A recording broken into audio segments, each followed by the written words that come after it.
Okay, very good morning to you all. Thanks for attending this morning. This session is going to be on Canvas Gradebook Essentials.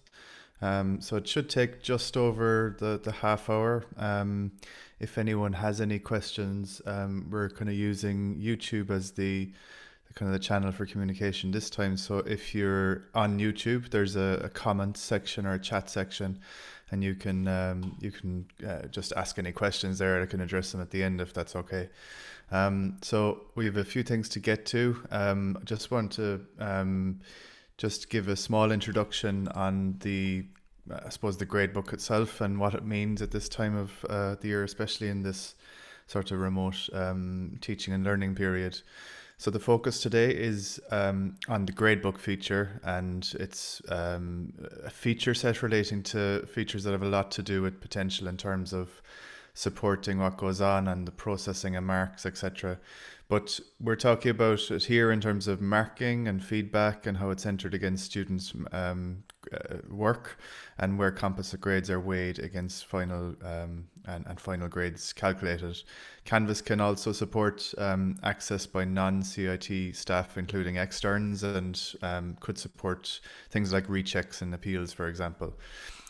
We want to be very clear, though, today in saying, however, that we're not really prescribing the use of Canvas for any of these things, but we're really demonstrating how it can be used and what the system can be used. And I suppose the decision then is really up to you and where you are with your situation in terms of how the assessments are going, or whether you've had to restructure your components. Marks processing is really where Canvas meets a lot of stuff around procedure and policy. That isn't really our business, and there's a lot of sort of talk about that, I suppose, at the moment at a higher level. At the same time, I think it's very likely that Canvas, together with Teams, Microsoft Teams, will have a big role to play in terms of all the things I mentioned, in terms of Canvas and feedback and sharing of marks and external access. I think perhaps the more changes you've made to your module, the more that you might need to rely on Canvas. For example, if you've revised assessment schema, you might be more dependent on it as a way to share your grades with the student, because the component breakdown on Web for Faculty might no longer be correct or mightn't match. We, to be clear here, I suppose, are like the utility company. We're not prescribing, but we're providing a technology and our capacity, and how it's used is up to you. But we'll be working a lot with the registrar's office and making sure that we're providing articulates with requirements. So let's dive in. I suppose the thing here today is the gradebook. I just want to maybe talk about support first of all. So we have obviously you're probably blue in the face from seeing this blue screen, but nevertheless, I suppose Canvas support are there to help. So please do make use of that. And I think we've heard as well, people have maybe better experiences with live, if they want to get some sort of an immediate response. The email can tend to take some hours, I suppose, to get some sort of a response, but then using phone or web chat, you should be able to get engaged with someone pretty quickly there.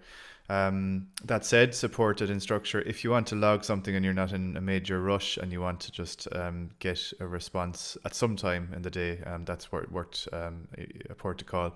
So all of that stuff is available in the Canvas help menu.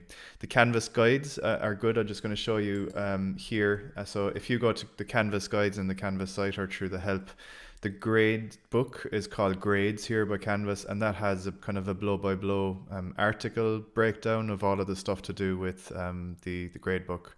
Now, I would say that there are a couple of things in here that don't apply to us. You see Skyward, Power Teacher, etc. They're just other sorts of platforms that the gradebook integrates in with, so you can ignore those.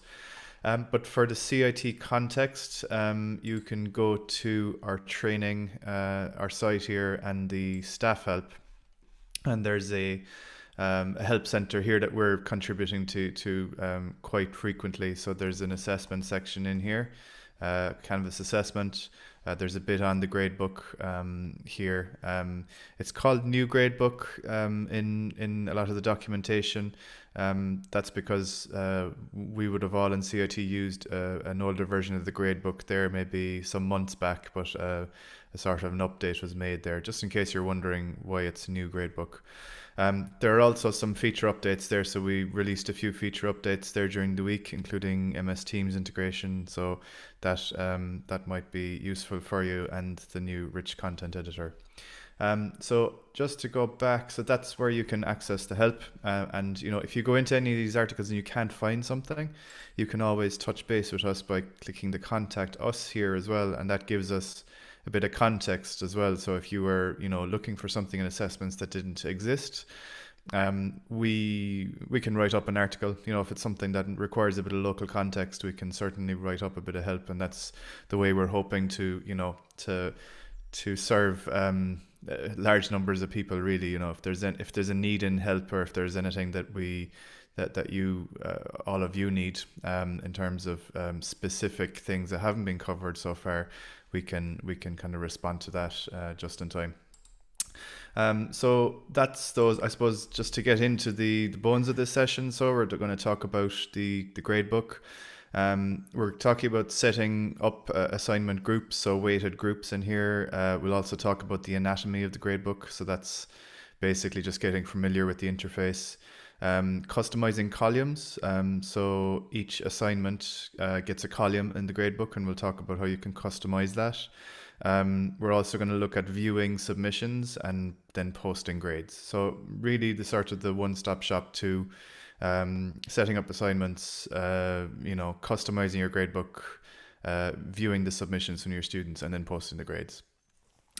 So what I want to do is maybe just come straight into the Canvas interface here, and and there's a couple of questions coming in there on YouTube, so I can answer them in a minute as well. Thanks. So just in terms of what we're seeing here, we have basically a demo module. I've set up a few assignments here, and I have, as you might expect, you'd put in your weeks, etc. in there. But in the assignments area, I have a minor component and I have a major component. Now, components, as you sort of, I suppose, in terms of the language that we use for grading and for web faculty and stuff, they're sort of gradable components, and components can be, broken down into subcomponents here as well. But for the most part here, I have an assignment that was created that has 100 marks out of the total 20 here, which is the weighted component. And then I have a major component which has an end of semester report. And what I'm going to do is I'm going to add another component in here as well, worth 20 points or marks, so that I'm filling the 100% of the 80%, and then I can get a calculated grade in the gradebook, if that makes sense. So the only thing really to note in terms of the assignments area here is that it's important that you look at weightings, and what you can do in terms of weightings is you can create groups, assignment groups. So the minor component and the major component here are what are called assignment groups. So if I click on the group, and I click on, maybe just make this component 3, and this is just a placeholder now for the moment, and we're going to say it's 20%. What that does is it creates almost like a weighted group, and that weighted group is 20%, and anything underneath that then will calculate a grade out of the 20%. Now that was just a draft. I'm going to delete that because I'm happy with my breakdown. I have component 1, which is the previous assignment, and I have component 2, which has 2 parts. It has end of semester report, and I'm also going to add a presentation deliverable in here. So this is where I'm saying my students need to do a presentation next week, and they need to just submit a presentation and then do a live presentation, maybe over conferences or Teams or something like that. Now, if you're setting up your assignments, first of all, you can just save them. I wouldn't save and publish because your students get the notification straight away. But what that does is basically it creates a container assignment, and that basically is that's the second part of this major component. So you might have, depending on the way you've structured or restructured your assignments for this remote teaching and learning period, you might obviously be continuously assessing and have a couple of different components in a weighting like this. And this is the way it would be treated. You just work out what the overall component a percentage should be, and then the subcomponents are calculated based on their points value. So as long as you have 100, they come to 100 here, you're assessing 100% of the 80%. The presentation, I could obviously do all of the stuff they would normally do, including adding a rubric, adding a brief, etc. I'm not going to do that because we've done that in previous sessions, and there is a good recording there from Derek Oakley just before the Easter break on setting up assignments and so on, and going into this in more detail. If you want to look at that, it's in the staff training section. But just for the moment, for today, I just want to work on getting the gradebook populated and setting it up.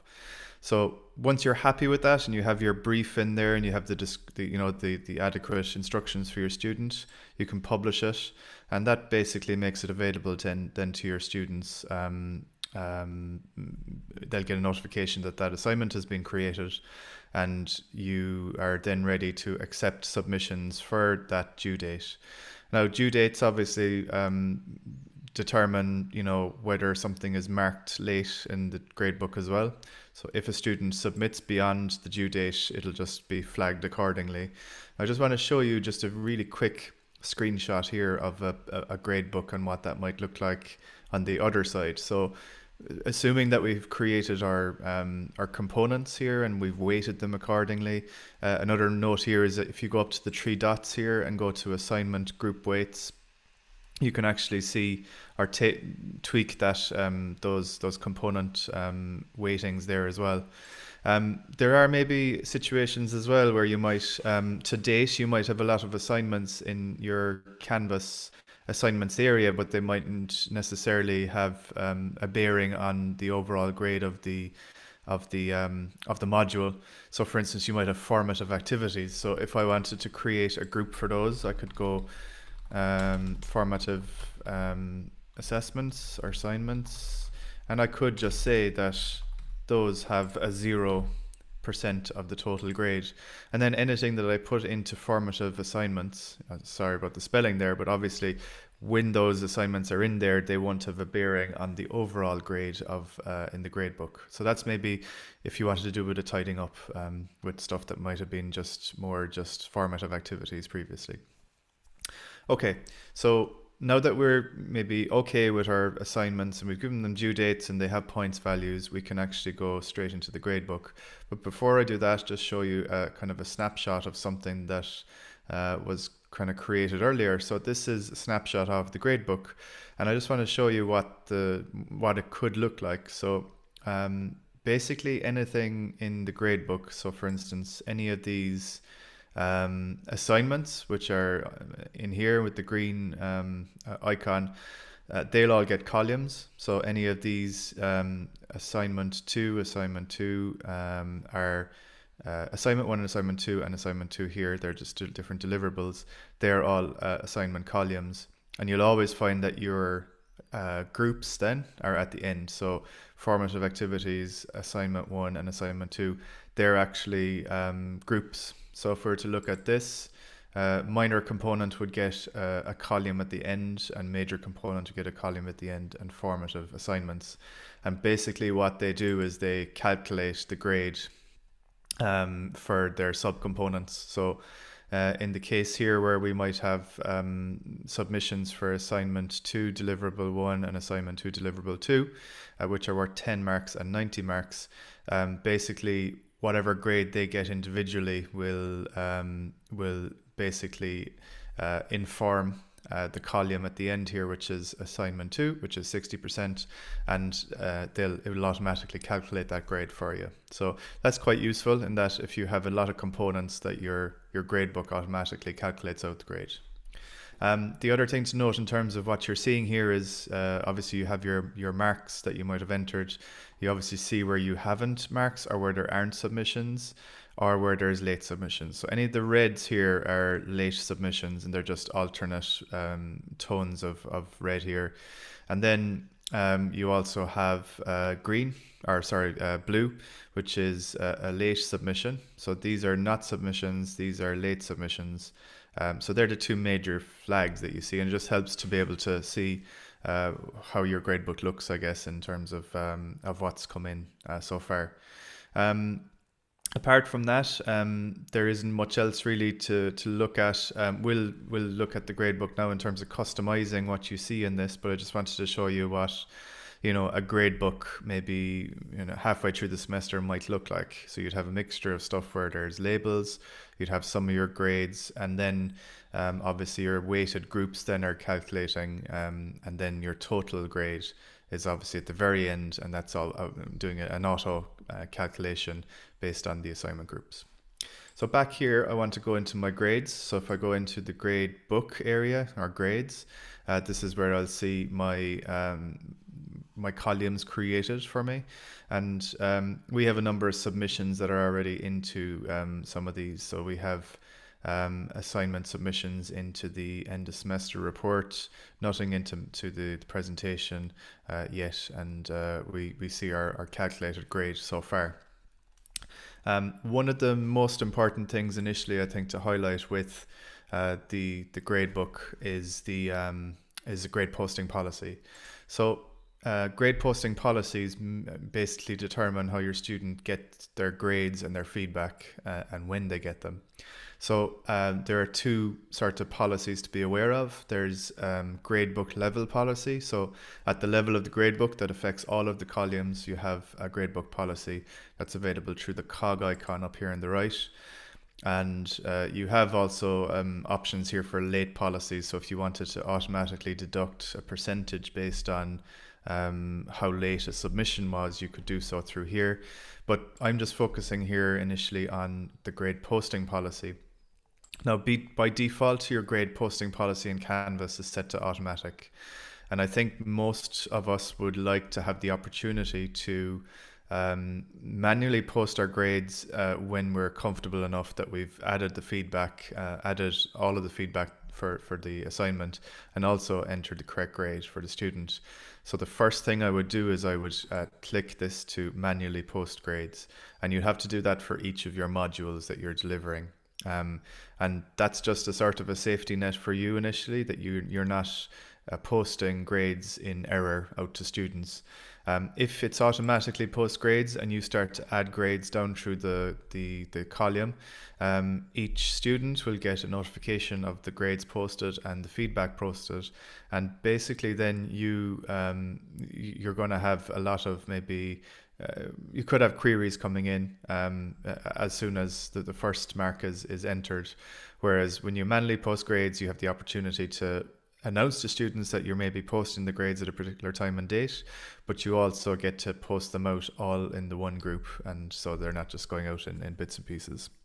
So I would just check that to manually post grades, and then under manually post grades you'll actually see all of what that means. So their grade is not posted. It will remain invisible basically until you've posted it. So I'm just going to leave that as it is.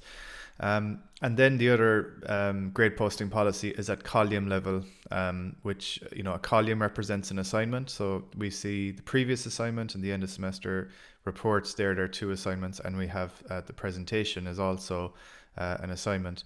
And because we have our grade posting policy set to manual, each of those is automatically set to manual.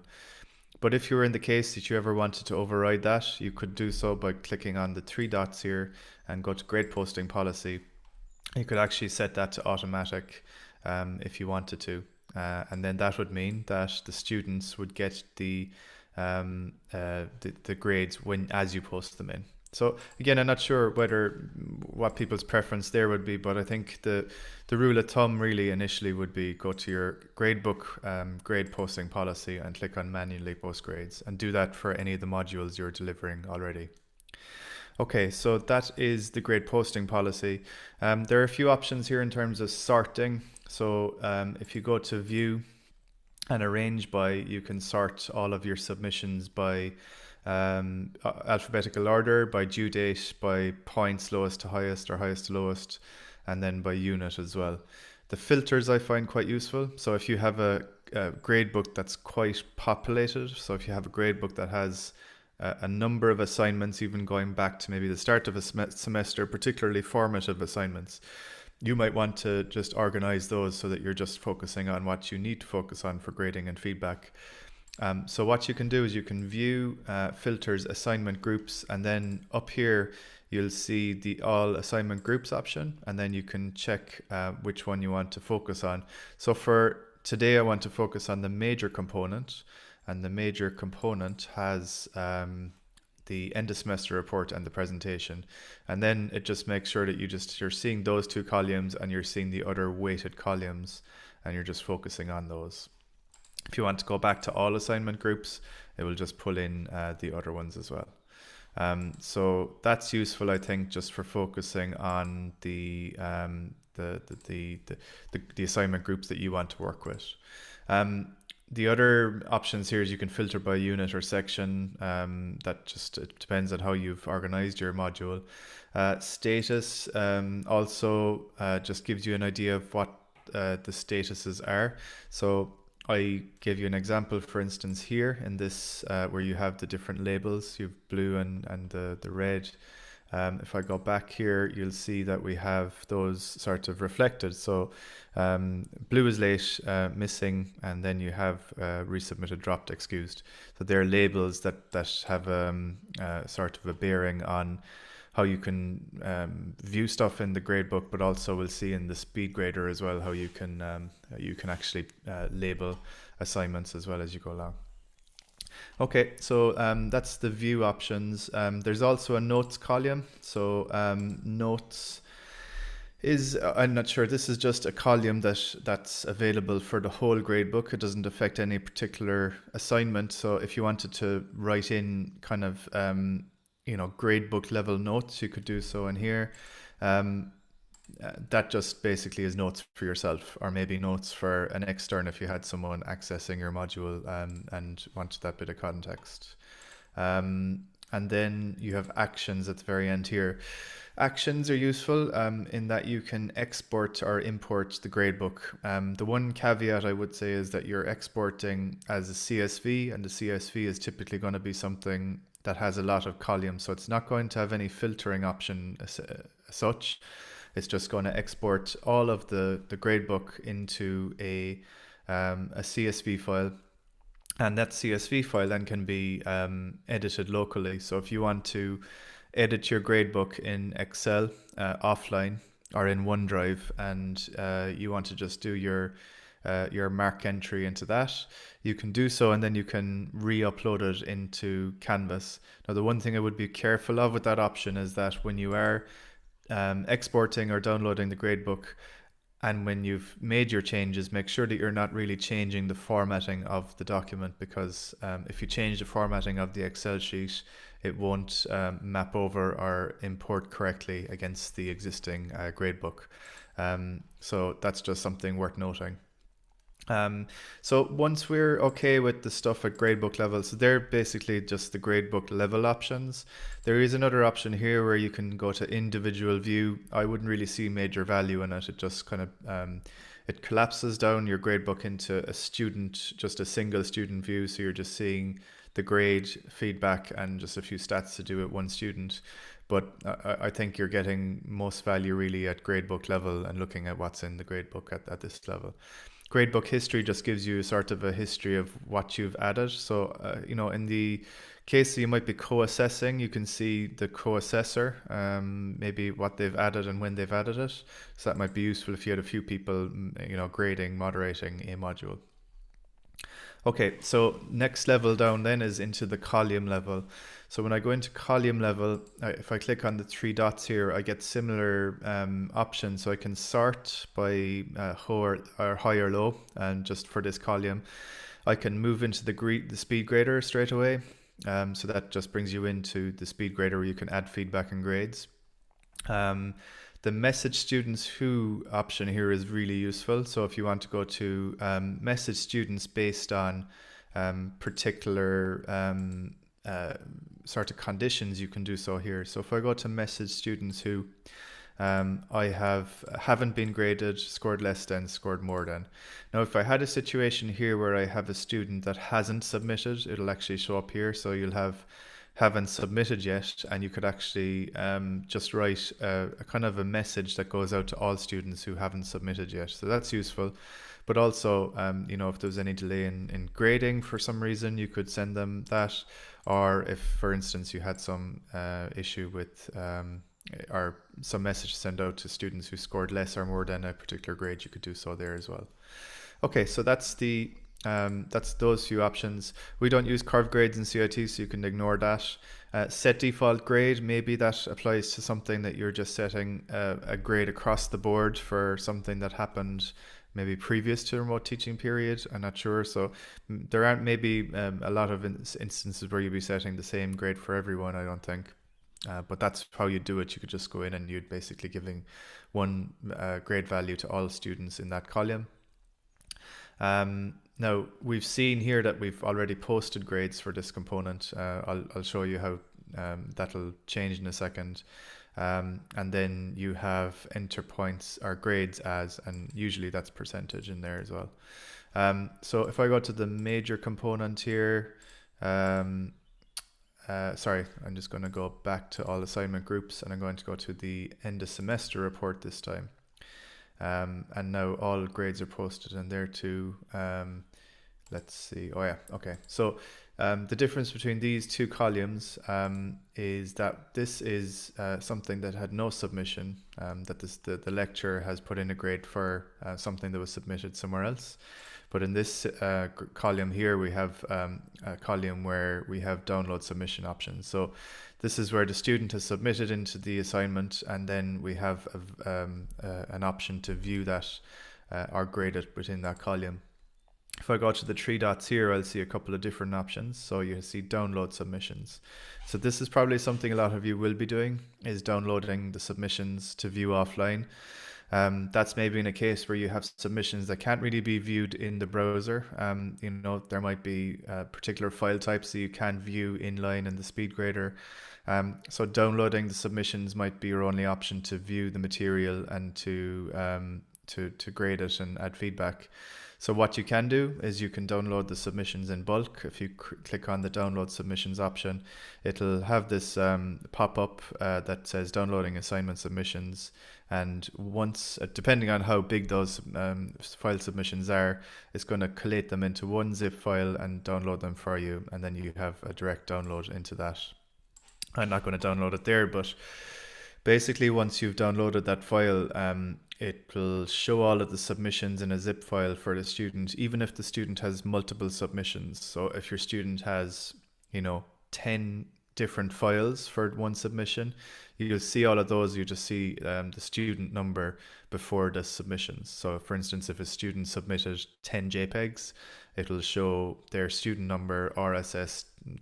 whatever it is, and the file name, and it will do so for each of the files that they've added.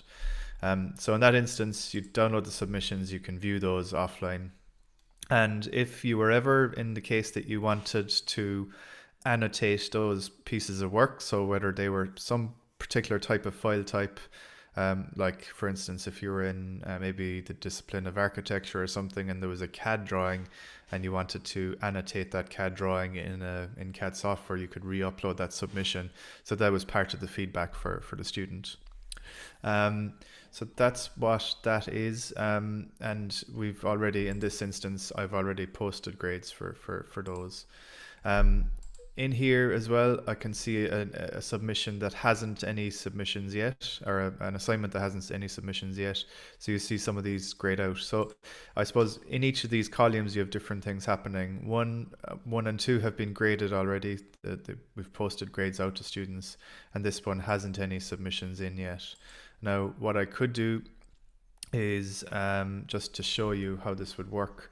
If I go back to my sample course demo, go to student view, and go into the assignments area, we're just going to go into the presentation and submit in an assignment in there. No, that's not leaving me do it just in that situation. Let's just see. Oh, it's because it's no submission, so to go to online. So that's just something to be aware of. You have the default status in assignments is no submission. So online is probably your most popular one if you want a student to submit online. And you can tick some or all of these if you want to for the submission. So if I go back now and I just go into my student view, we can just go into that assignment and just submit into something into presentation. So I'm just going to submit text entry. I'm just going to say presentation attached. Thank you. Submit that. Just imagine for a second I've submitted a PowerPoint presentation with this. The student gets this this confirmation that they've submitted on time, and then if I go back into my gradebook, I should see a submission in test student in here. So that's something you can do as well. You see a submission for the test student, and you can go in there and you can grade the test student. Now the reason I did that for you is just because in here, if I've given a grade to the student, so let's say you got 80, that's fine. What we can do then is we can post grades. And if we're posting the grades in the manual, so just imagine for a second that we've gone from Dara Coakley, Cahill test, all the way down to test student, and we've given them all the grades and feedback. If you wanted to post out the grades to the student, then you can click on this option, post grades, and that'll post out the grades to the students. Obviously in this situation we wouldn't until we've added all the grades and feedback first. The other thing I want to show you is how you jump into SpeedGrader from here. So you're probably familiar with this already, but if you click on the button here, you get this drawer out on the right hand side and you get the status of hidden. So it just confirms that that grade posting policy for the assignment is manual and that your grade and feedback is hidden. It's telling me the grade is unusually high because it's 80, just giving you a flag. I'm just 65 a second. And then in the status you have none, late, missing, excused. So these are the statuses that we saw in the gradebook level settings a while ago. So you can actually set those as well if they haven't been set automatically. So if there was a submission late, it'll actually automatically get this label. So these are useful, I suppose, again, if you're looking at something like this and you have a kind of a color coded view of your submissions so far. Obviously you can enter comments in here as well, but really you're probably going to do so in SpeedGrader. So you'd click on SpeedGrader, and in the SpeedGrader you'll see the submission. So if a presentation existed, you'd see it in here, and then you'd actually add your comments as you would normally. You can add your audio or video comments in here, so you can record audio or video directly into the feedback, or also you can actually attach some feedback if you wrote it somewhere else. So if you wrote a Word document with a lot of feedback for the students, you could attach that. If you had a rubric that you had offline and you were just marking that up offline in a spreadsheet or something, you could attach that rubric. You could also obviously use the inbuilt rubric in Canvas as well. If you had a rubric set up, it'll appear here as well. They are the main things. I'm just going to check if there's anything that I'm not covering. So we've looked at downloading submissions. We've looked at posting grades. Yeah, there's a couple of notes really on the different types of assignments that come into the gradebook. So just to be aware, if you've created quizzes, and I know a lot of you are looking at creating automated quizzes or semi-automated quizzes. Semi-automated quizzes would be where you have, automatically calculated MCQs, etc., but you might have short answer questions mixed in. Just be aware that if you do create a quiz, you do have to come into the gradebook and set the grade posting policy for that assignment. It's just important because if you don't, your grades will be released to the student automatically. So for a quiz, And for a Turnitin assignment, just maybe for anything that populates your gradebook and gives a column in here, just make sure that your grade posting policy is manual and that you're not releasing the grades out to the students if you don't want to. And that just ensures that you know what the students are getting and when they'll get it, basically. So I think if you're to take anything away from today, that's probably one of the most important things is the grade posting policy and how to post grades. Now, I think most people will be trying to post grades as they go along, but obviously later on in the process you might be wanting um, to review or allow someone else to review grades with you and feedback before you release it out to the students.